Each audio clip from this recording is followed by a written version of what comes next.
She sent you here to kill me? Or you can leave. I'm not leaving. Your choice.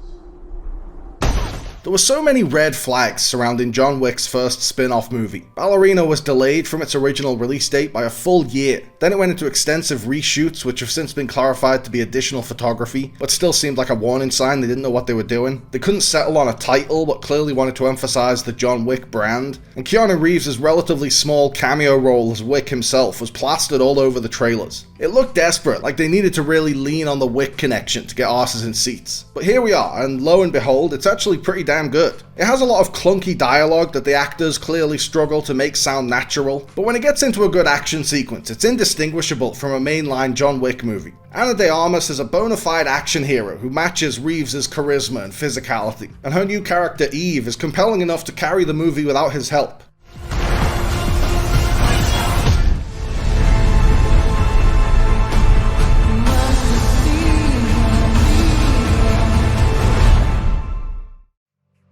Eve isn't just John Wick with tits. They round her out as her own character with her own backstory, and she's not a seasoned pro like Wick. She's still learning the ropes like Robert Pattinson's Batman, so she gets fucked up in a lot of the fight scenes. It humanizes her and helps to differentiate her from the hyper-competent, indestructible Baba Yaga. Ballerina has all the cliches of female assassin movies. She's trained in a Red Room program like Black Widow, she's paying for the sins of her father like Hannah, and the movie keeps needlessly drawing attention to the fact she's a woman. She's told to fight like a girl. It's literally the name of the end credits song. No one told John Wick to fight like a boy.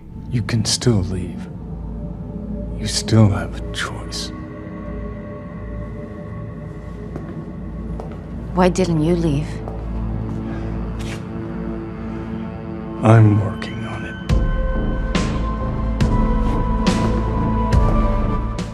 They almost gave us a taste of her action movie chops when she stopped by to steal the show in No Time to Die. But taking center stage in Ballerina, she proves she's one badass MFer. She throws herself into all the action scenes and grounds the whole ordeal in real vengeful emotions. De Armas makes Eve such an interesting character in her own right that honestly the movie didn't need John Wick. It would have been fine without him. But having said that, whenever Keanu did show up, I had a massive grin on my face. I got so excited when he appeared on screen. It was like seeing an old friend for the first time in 2 years. He has a couple of kick-ass action scenes, a couple of deadpan one-liners, and he effortlessly slips back into the role and back into that bulletproof suit.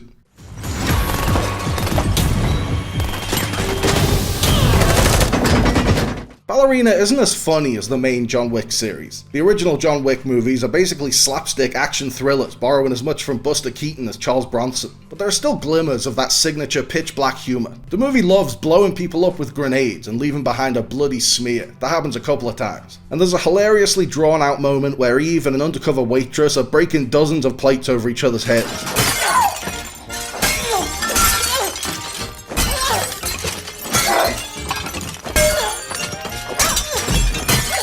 There's also a great gag where Eve is hitting an assassin over and over with a TV remote and changes the channel between various classic silent comedies. The climactic sequence features a flamethrower duel that's pure Wick. It's the most creative weapon of choice for a one-on-one duel since the chainsaw duel in Mandy.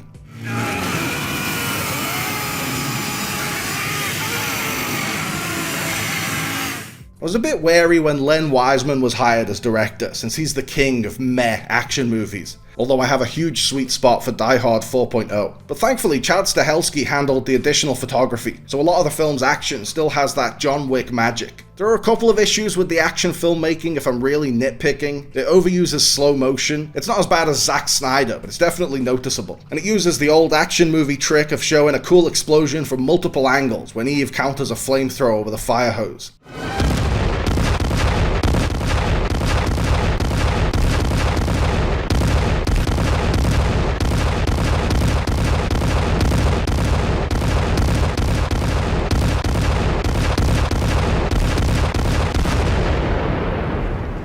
On the whole, it's a solid actioner worthy of the John Wick name. Although it started off with the deeply emotional story of avenging a dead dog, the John Wick movies don't always have a particularly strong story. The plot is usually just a vehicle for action set pieces. But Ballerina actually has a pretty powerful story. It's basically Resident Evil 4 in the John Wick universe, as Eve sets out to save a little girl from a sinister European cult. The story comes full circle. It starts with Eve's dad trying and failing to save his daughter from the life of a killer, and it ends with Eve saving another kid from that life. Ballerina isn't John Wick. It's never going to be John Wick, but it's a fine substitute. The ending sets up a sequel where Eve will go full Wick, and Armas has made this character so compelling right off the bat that I really hope they get to make that sequel.